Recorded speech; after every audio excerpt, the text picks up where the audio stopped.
Welcome. You're listening to the Digital Soulspace podcast, musings of the metaphysical, magical, and nonsensical.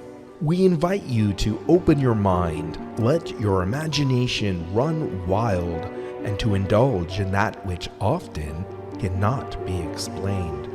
Get ready to entertain all your six senses with the official podcast of digitalsoulspace.org, an independent online metaphysical community.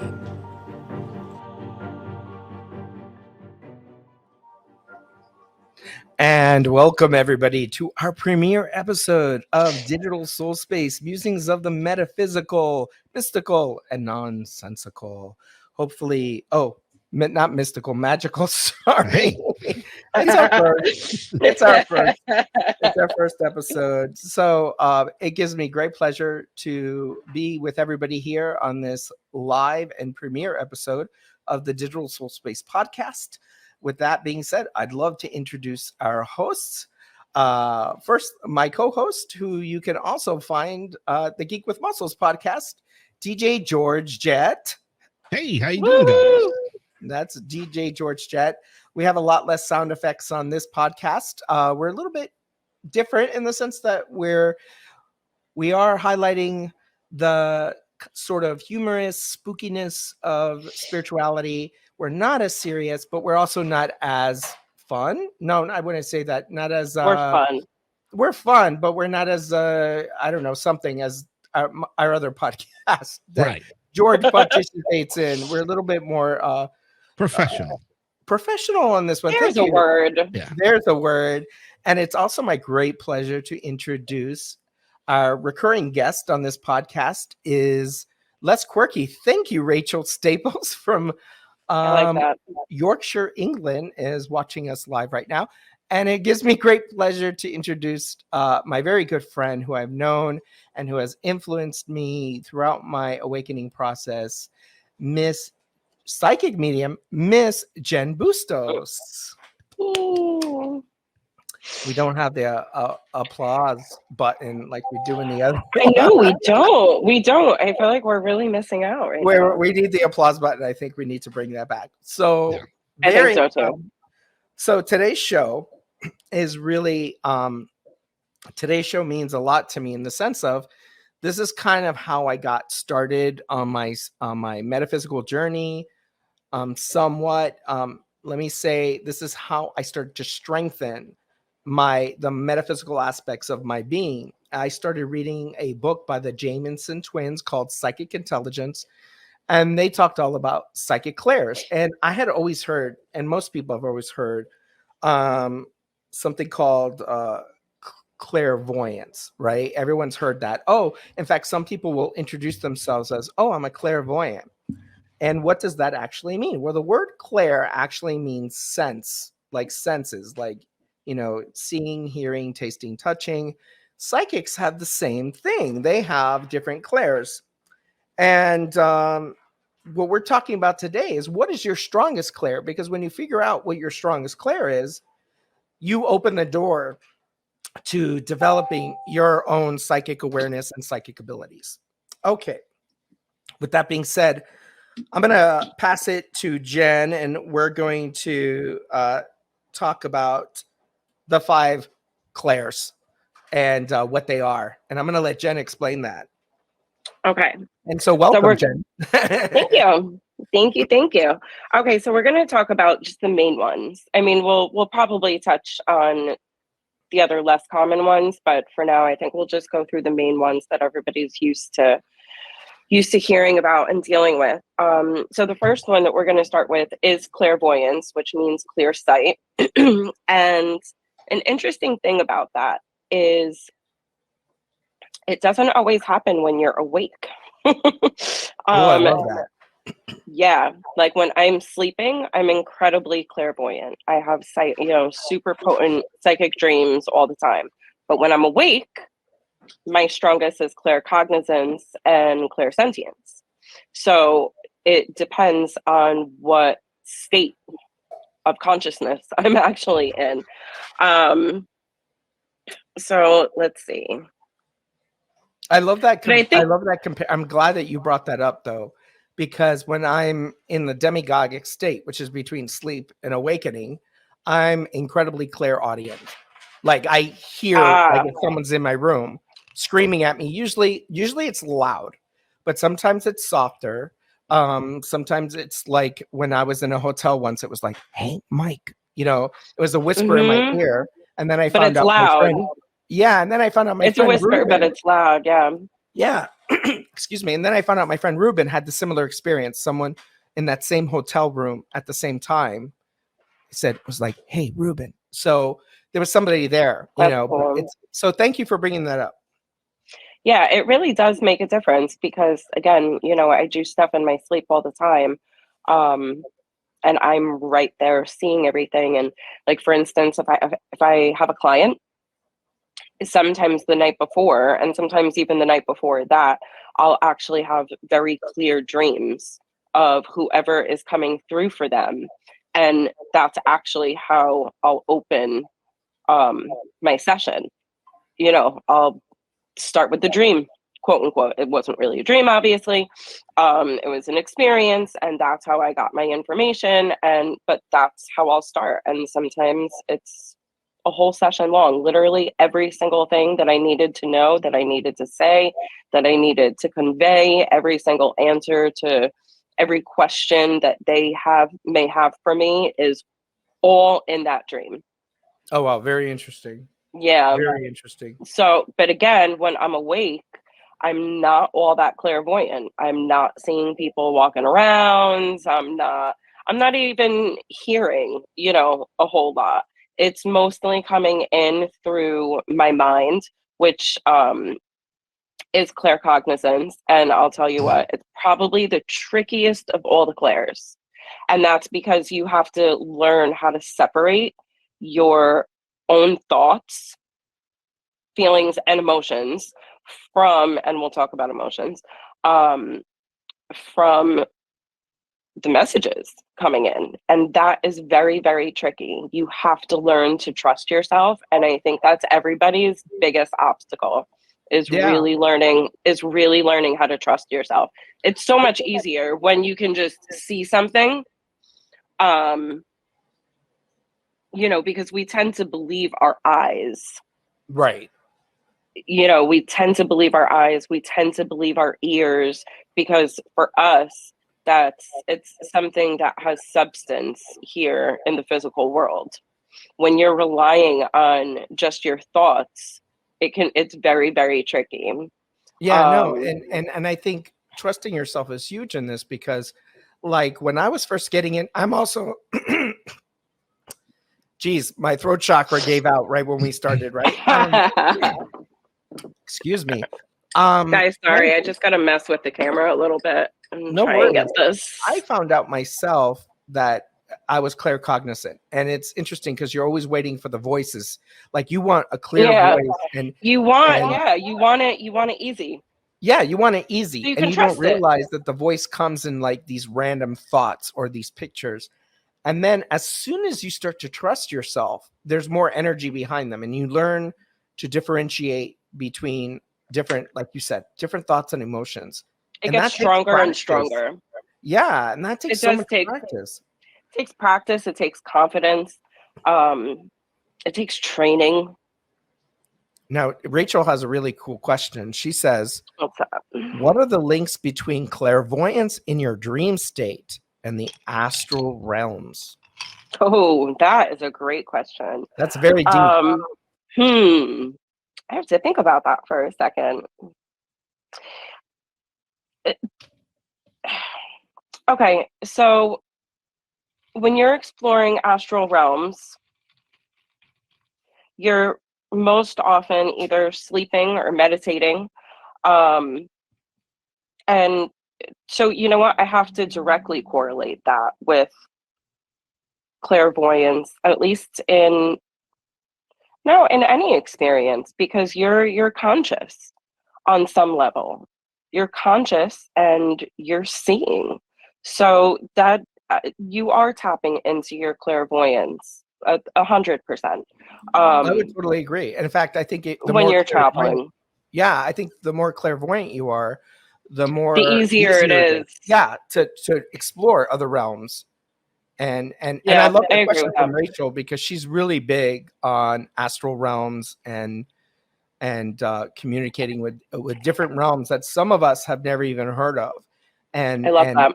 Yeah, I have learned so much from Rachel, and doing that sort of thing. And of course, George has realms that he deals with, but they're different sort of realms.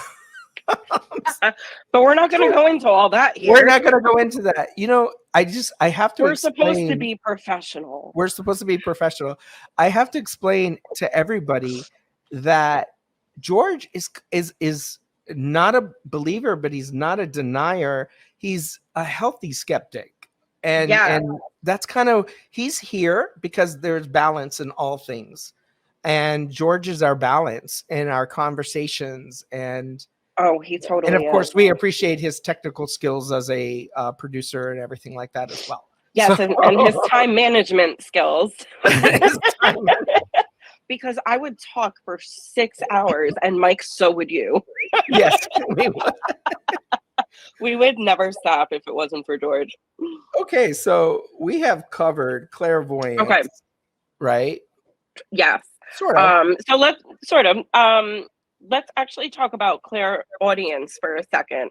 So that's clear. Okay. That's clear hearing, and that also can be another. It's a little bit more tricky. You know, it can startle you. It's actually pretty, you know, and you look around, just like we were talking about, you know, a few minutes ago, Mike. You know, you quickly look all around you, you realize no one's there, and you're like, oh, shit. And then and then you're like, and then you hear it again, and you're like, oh. So for instance, if I'm giving a reading, and my clairaudience kicks in, I'm not necessarily hearing verbatim. I'm not hearing like we're all talking and having a conversation and all actively listening to and hearing each other right now. It's not like that. It's very similar to claircognizance. It's like a thought that you can hear. It's not always perfect description. Yes. It is not always. Now, sometimes, yes, you hear an actual voice. Yes. But again, it's if a thought had a voice, that's clairaudience. Yes. You know, it reminds That's me. the best way I can explain it, I think. It reminds me when I was in the hot seat with Abraham Hicks, and I asked her, I go, I needed some advice on my skills. And they said to me, and if you know who Abraham Hicks is, you know what I mean by they. If you don't, Google it. Fascinating. And so they said to me, they said, we're not whispering words in Esther's ears that she's repeating. We are sending her blocks of thought that she is translating from her own life experience. And that's interesting because you brought up the duality that clairaudience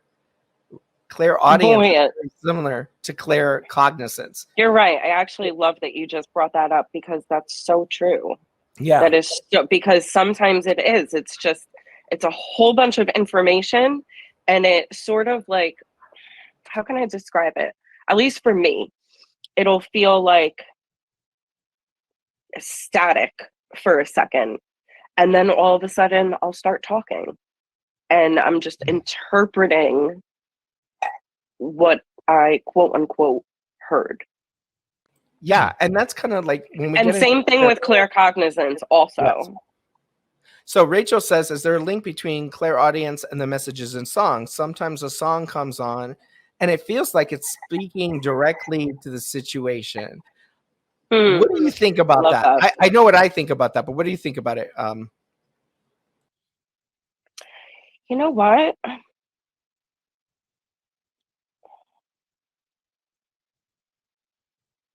I would say yes. Not in a traditionalist form. But yes, and here's why. If you're listening to a song and all of a sudden it jolts you, and you know that that song is for you, then it has sparked one of your senses. But another sense that I can go along with recognizing that a song has a message in it for you, would be your sense of feeling. Yeah, your emotional response to it. Yeah. And I think that's more almost like on a technical sense, it's more connected to clairaudience because you're hearing a message. But whether it's related to a psychic strength that you have, I wouldn't correlate it necessarily with that, in my opinion. Now, Anthony had a question for George. Anthony's from Fort Lauderdale, Florida, and he has a question. He says, has George ever had an experience where he either saw, heard, or felt something he couldn't describe? Thanks, Anthony, for asking the question. No, I have not experienced anything like that. I did run into a friend of mine a couple of days ago where he told me that he was, it's a little story. I'm going to try to make it within 2 minutes. It's a long story, but it got me thinking, you know. He was basically sitting in his house, nothing to do, decided to go and catch a plane to Alabama to visit his family. It was all of a sudden, he basically just booked a plane ticket, got on the plane, went over there, rented a car. On his way there, he says that he was driving down this long road. There was supposed to be a sign that's supposed to say, turn here to go into whatever. He passed it because he didn't see it.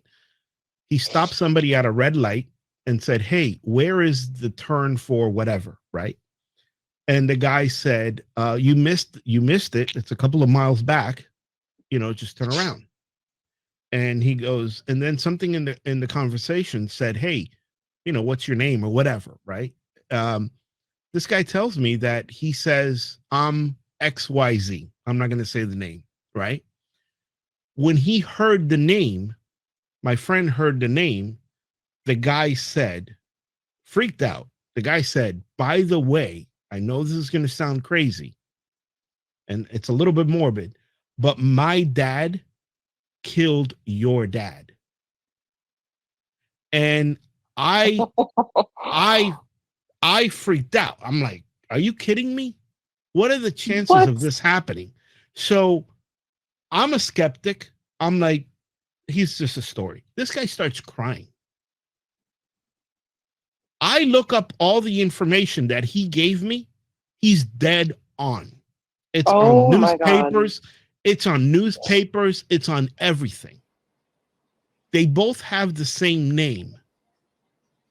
So it was a very common name. And sure enough, the name is on the newspaper of my friend's dad.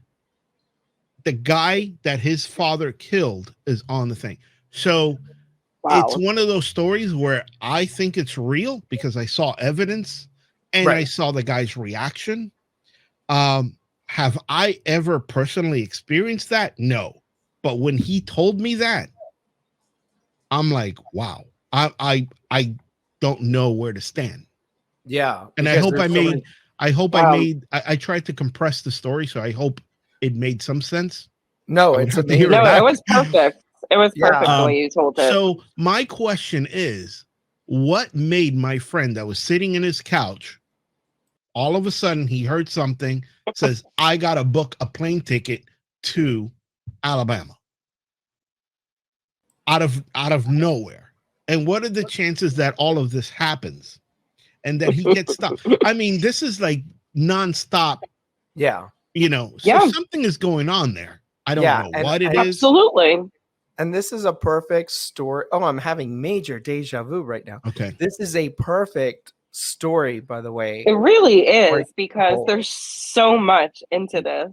Well, it's all about trusting your gut, right? And that's all about why it's so important that you find out what your strongest Clair is, because then you start trusting the information that's coming from that Clair. And this gentleman listened to his gut. He listened to that feeling that he was getting. Not even knowing what it was. No. And I definitely want to say something about that too, but you finish, Mike.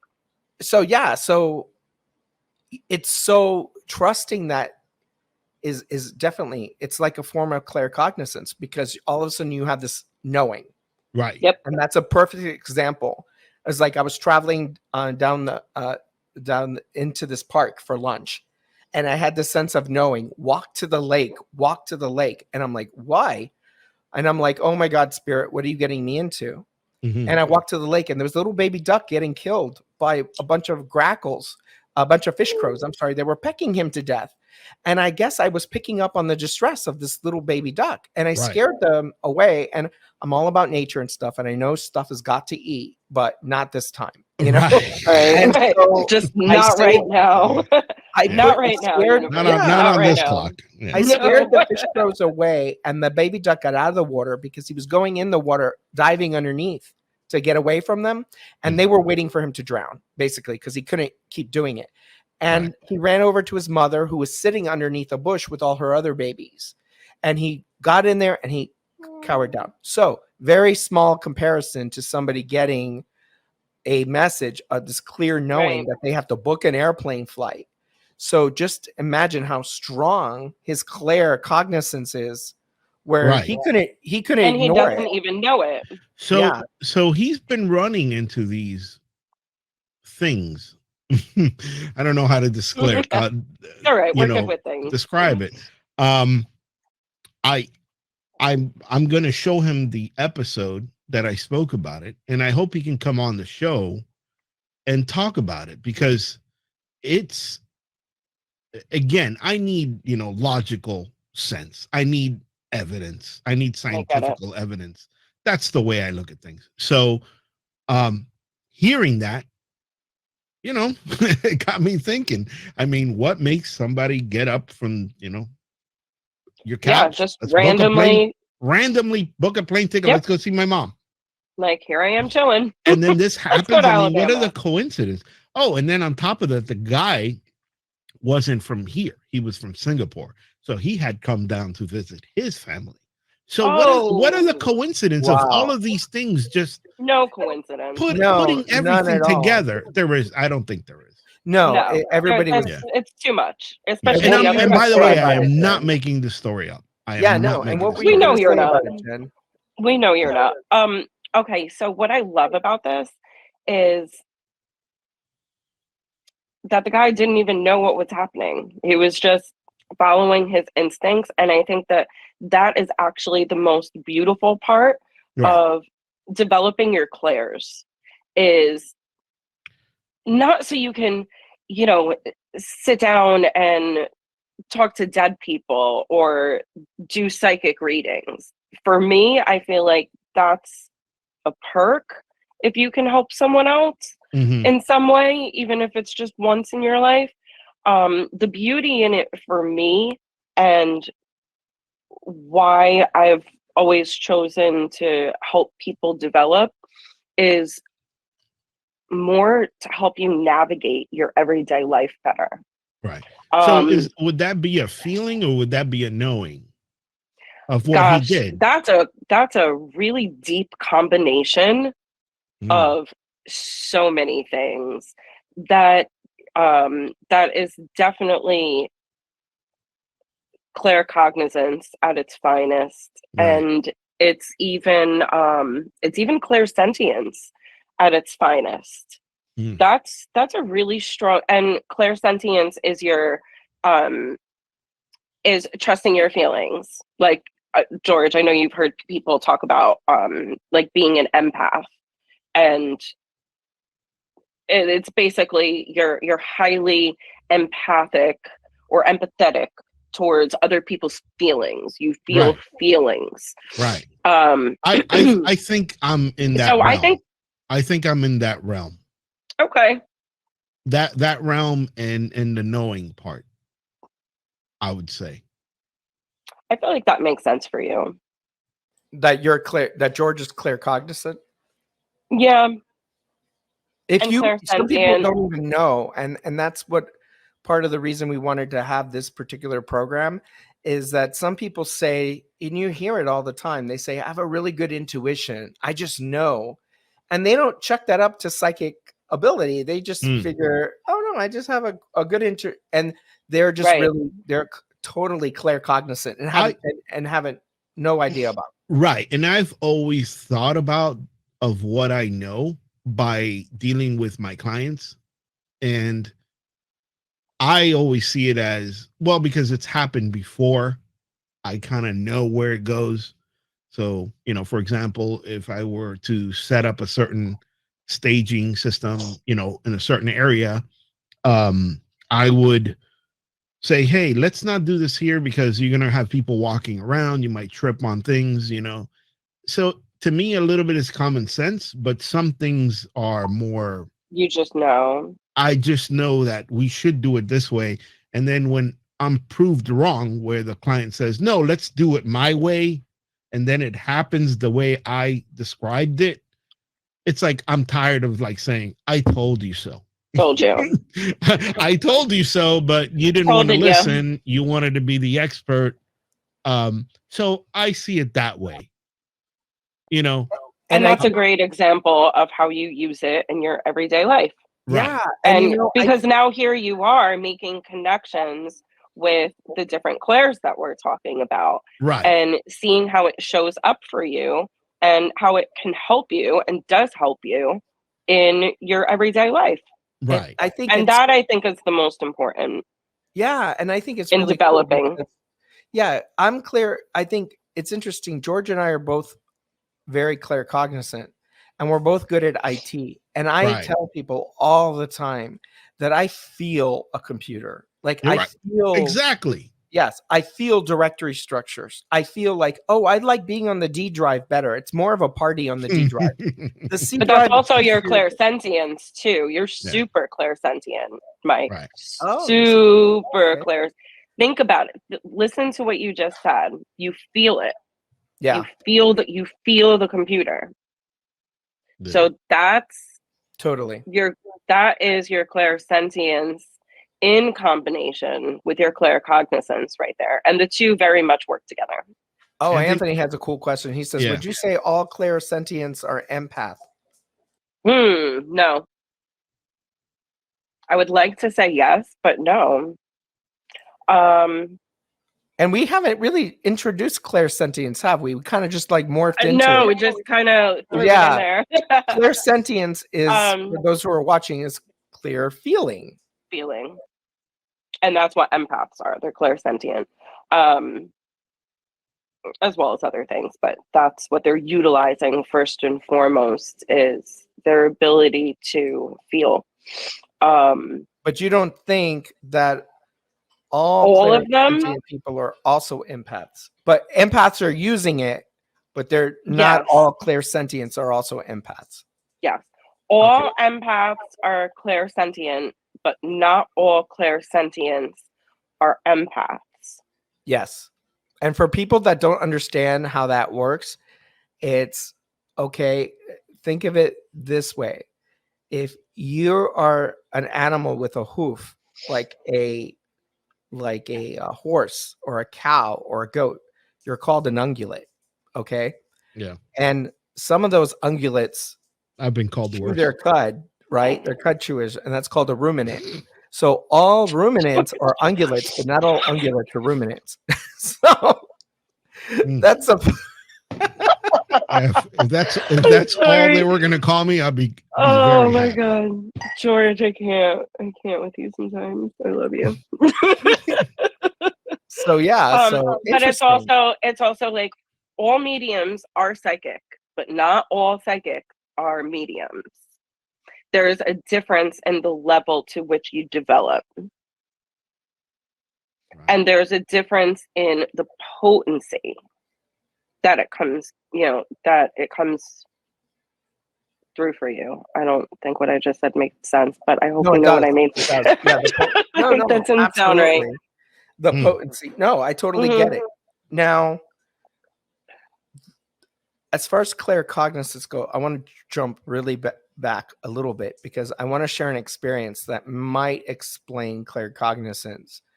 Is that I was in Winter Haven, Florida, and my brother we were sitting in the lobby of his condo that he owned, and this condo's been around for such a long time.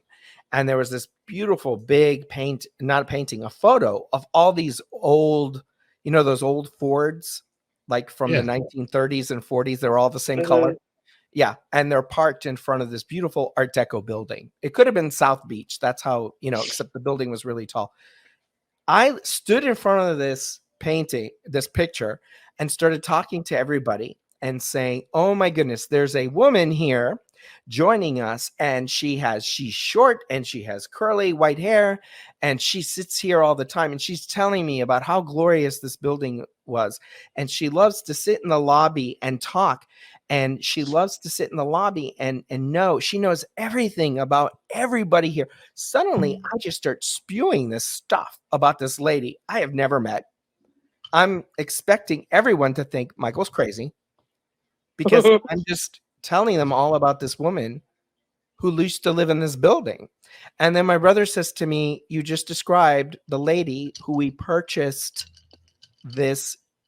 our unit from after she died. Wow. And then we were told she sat in the lobby all the time. She knew everybody in the building. She was short. Then he ends up showing me pictures of her because she left photos behind in a little package. Right. Kind of like saying, this is my life. This is my life in this building. And, I get goosebumps thinking about it because along with those photos was a photo of her with her lover. And nobody knew she was a lesbian. So it's kind of like she kind of left it as something she couldn't even say because she was in the closet, so to speak, right? Right. And so she left it, and so, like, this is my life, and you saw the same woman with her all the time. Oh my God, I'm covered in goosebumps now. But anyway, amazing. that's how claircognizance works. You just all of a sudden you just know. You just know. You have the memory of it. And you can answer questions about it. It's very bizarre. It's like somebody just transferred you a block of information, and everything about it. Like suddenly somebody just taught you algebra in a split second. Yes. Suddenly you can do algebra. Yeah, it's kind of like that. It's like it's very much interpreting another language. Not very often do you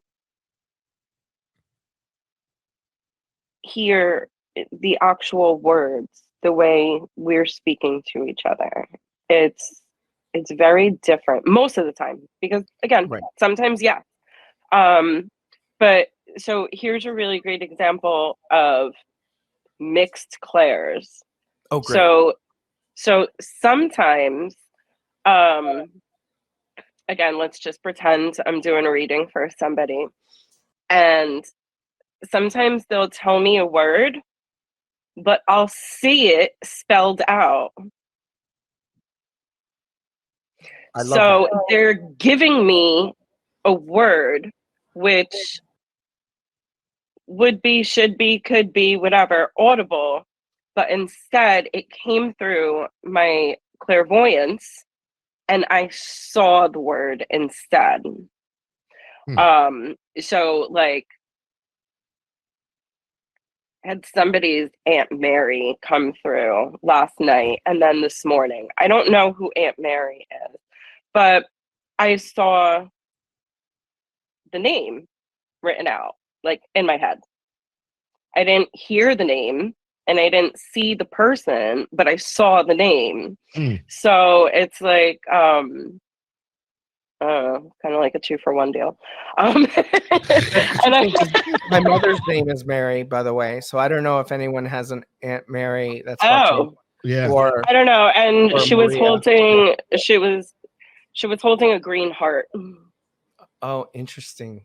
So green heart is perfect because green is the heart chakra, right?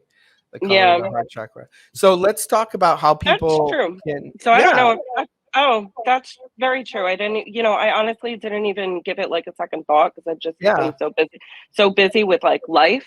But you're right, heart chakra. So I don't know if this Marion, if she passed of heart issues or chest related issues. Could have been congestive heart failure, could have been something even with the throat. It would have been from here down to here. So sometimes that can be an indicator. Sometimes you have to tear these things apart because they're like codes. Yeah, exactly. And speaking of which, before we wrap up. By the way, I'm tearing up here because of these lights are super. Oh, okay. Before we wrap up, because this has already been almost 40 minutes. I can't believe how fast. Oh my gosh. Yeah. That's so go by before we fast. wrap up, let's give people some advice on how they would find what their strongest Clair is. So okay, wait, really quick. Can I just be rude and cut you off for 1 second? Absolutely. Yeah. Thank you. Go ahead. Only because I asked nicely, right? Yes. No. The only other thing that I wanted to bring up really quick, and it's just because I feel like somebody's going to need to hear this at some point. The sense of smell is clairaudience, and that is a very real thing. Some people are very, very strong with their sense of smell and very sensitive with smells in general. And that's because they're very, very clairaudience. And there are times where spirit will come through to me and I know who it is by the scent that I'm getting. Or if I'm reading for a person and I get a certain scent and I can describe it, whatever, that's how I'll bring the person through. But so it's a very real thing. It's a very important thing. And yeah, I'm so glad you brought that up. I think I told you the experience I had the other night. My sister-in-law passed over recently and she woke me up with the smell of her perfume. It was all over my room. And then the other day, Rachel was doing a meditation with me and suddenly I smell cigarette smoke. And my neighbor had just passed, who was an avid smoker. Wow, is he an avid smoker? And apparently he's still around because now he's messing with, we had an experience the other night that I'll share later with him. Yeah. You brought up an excellent point, and I wanted to say this. What we're all talking about today is what most considered the main clairs. Different psychics, different mediums have different versions of the main clairs. There's some people consider them sub clairs. As one website that I was on recently, they said there was 8 main clairs, and then some people will say there's 5 main. So metaphysics isn't an exact science. It all depends on the person that you're talking to and their personal truth based on their personal experiences. So, and as time goes on, I think, and as people develop further and further, I think we realize other things are actually or should actually be considered a Clair. So we're constantly learning and constantly developing, and being in the age of social media where everyone is able to connect now, I feel like being able to finally put names with different sensations that we're all experiencing is pretty cool and pretty important.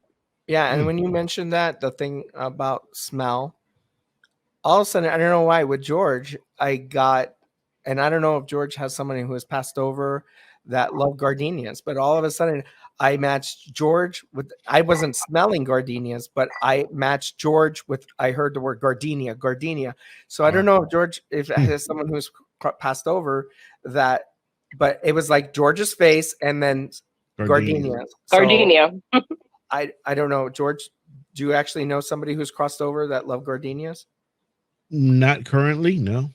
My mom, okay, but she's alive. Your mom's alive. She's not doing well though. Oh, she's not. Oh, okay. No. Okay, well, so what we say here is please know everyone on the other side is being supportive and sending their love, and to you as well, George. I love that. I love that. Very cool. Yes. Ooh, goosebumps, major goosebumps. Thank you. So weird how that happens and how spirits communicate like that. And obviously, like sometimes as a psychic medium, we have problems deciphering a message. And I'm a huge fan of gallery sort of readings where we have more than one psychic, because like right now I got this message and George says, oh, it's his mom. And I'm like, okay, big boing, question mark. Right. And then Jen comes along and says, no, that's the other side saying, we're involved in the process of your mom right now. You're not alone going through this, and I support love it. that. Yeah, And the Gardenias was the confirming factor. Yeah, to the validation. be able to bring that home for you. Yeah, I so love this. That I love. So that's how that works. Yeah, I so love that. So we should totally do a gallery reading one night. Oh yeah, no, we have to. Absolutely, we'll do some. And so, how would somebody? I'm super glad you brought that up, by the way, Jen. And how would somebody know? Let's go down the list. Let's start with clairvoyance. How would somebody know they're extremely clairvoyant? Because they're gonna see things. They're gonna visually see things, and it's not gonna be, like a piece of furniture on the floor. It's not going to have substance to it. It might be floating in the air, but you're going to see it. Yeah. You're going to see it. Yeah. And it'll look different and it'll feel different than something that's here in the physical world. You'll be able to tell the difference. Yeah, absolutely. That's good advice. And again, if you know what your strongest clair is, you can focus on it and trust it more. And then that clair gets stronger and stronger. So let's go with clairaudience. Clear hearing. Clairaudience. How would you know if you're strong at that? Well, when somebody calls your name and you look all around you and there's no one there, that's, usually the prime example and one of like the main things that people experience. Just to give them like the heads up that and sometimes they're even able to do it. Yeah. Sometimes it's scary because people think they're hearing voices or that sort of thing. And oh my gosh, I just heard someone, and don't be surprised if you hear people calling your name and it's a busy scene and you're looking around and there's a lot of background no one called noise. You. No one called you, but you heard it. And you're like, wait, somebody called my name, and you're looking around. Don't be surprised if that's spirit, and taking advantage of the combined energies of other people being around. And sometimes spirit piggybacks off that crowd sourcing sort of energy. Absolutely. Yeah. Absolutely. And then we'll do so clear feeling, clairsentience. How is someone going to know that they're clairsentient? Oh, that's a rough one. That's actually, I think, just as rough as claircognizance, because with clairsentience, you're feeling in your physical body, and that can be really rough. And you also have to know the difference between your own feelings and the feelings of others and the feelings of spirit. People who are clairsentient are not only sensitive to the other side, they're usually, again, not all of them, but also sensitive to people. And that's the point where it turns over into being an empath. Yeah. And a good sign of being an empath is, simple one is if you don't like crowds, if you can't stand crowds because you're overwhelmed by the energy, you're probably an empath. So you might be clairsentient. I want to chime in and say another thing that just popped into my head. I'm not that though. I'm not that. The what? I'm not that. You're not. Like crowds. You like crowds. Yeah. Well, you have to. It's that's good. Yeah. That's good. Yeah. It means you metabolize it really well. Yeah. I think if not everybody does. Yeah. If you're watching a show, let's say you're watching a TV. You're watching the TV, not a TV, but you're watching a TV, and maybe there's a story on the news or something about somebody, and you start having a physiological response to the story. Like maybe you see someone on the television and you start feeling something in your throat. And then later in the story, they say, oh, they died of choking. You probably are clairsentience because you are feeling the experience that they went through. Or if you're talking to someone and they're talking about their parent that crossed over and you feeling pressure on your chest and you really don't give it much thought. You're like, well, is that a cramp? Is that a gas bubble? Right. And then they tell you, oh, by the way, my mom died of a heart attack, right? Or something with the chest, pneumonia. you're probably Clairsentience. Would you agree, Jen? Absolutely.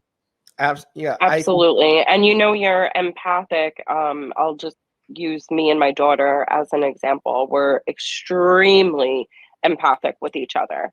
And not to get too personal, but it's a good example. So like last week, I thought, I don't know, I just all of a sudden had a random thought that maybe I was gonna get my period like 2 weeks early, but like I had just gotten done with it. And then all of a sudden, like an hour later, Lexi, my daughter, comes out and she's like, "Oh, Mom, I just got my period 2 weeks early." And I was like, "Oh, it's you." I'm like, "Oh, it's you. Thanks for the crayons." Yeah, Wow. yeah. Exactly. But we're constantly doing that with each other, constantly. And it doesn't matter what it is. We're constantly in tune with each other and constantly picking up on each other. So that's just an everyday example of how being clairsentient and being an empath shows up in your everyday life. And it's actually really important because, when that is happening with the people you love that are around you all the time, you have like a bird's eye view into what they're going through. And again, you have to learn how to properly metabolize these things, but it really helps you to understand why another person is the way that the way that they are. When you can actually feel what they're going through, it helps them make sense to you. Yeah, and that happens to me a lot with Anthony. Like, I'll be like, "Oh, I have a pain on my left side," and he goes, "Oh, my sciatica is acting up on me." Yeah, just throw my back out. or one of my favorite ones was one time I'm like, "My stomach is hurting me for no reason right now," and he's like, "Oh, my stomach's been hurting for about an hour," and I'm like, "Oh wow," So yeah. So I hope this has been really cool. We're almost up to an hour, and I hope that everybody has enjoyed this premiere episode of this podcast, and that you've learned. And I want to thank Jen for being here, and thank George. Thank you for having me as usual. It's been so much fun, and thanks to our audience, and this has been, thank you, Rachel from England. One day I'm so happy you were here with us. Yes, one day we're gonna have to invite Rachel on live to talk to us, and that would be great. And I would love that. Yeah, so with that, we're gonna play the exit music, and we hope that you've gained something from watching us. And we are so excited to be doing this with everybody, and we're working out a lot of bugs. This is our first podcast, first podcast. George and I have been podcasting for almost a decade now, but I can't believe it's almost been a decade. Yeah. But this is our first time podcasting on Digital Soulspace with this format. So we're still working out. And live on camera. So thank you for being patient. And with that, I'll say goodbye to everybody. And thank you so much. Bye, everyone. Thank you. Bye, everyone. Thank you so much. Thank you for listening to the Digital Soulspace podcast. We hope we didn't scare you off, and that you'll visit us again as we explore the unseen together. Don't forget, you can join the conversation anytime by visiting digitalsoulspace.org, an independent online metaphysical community.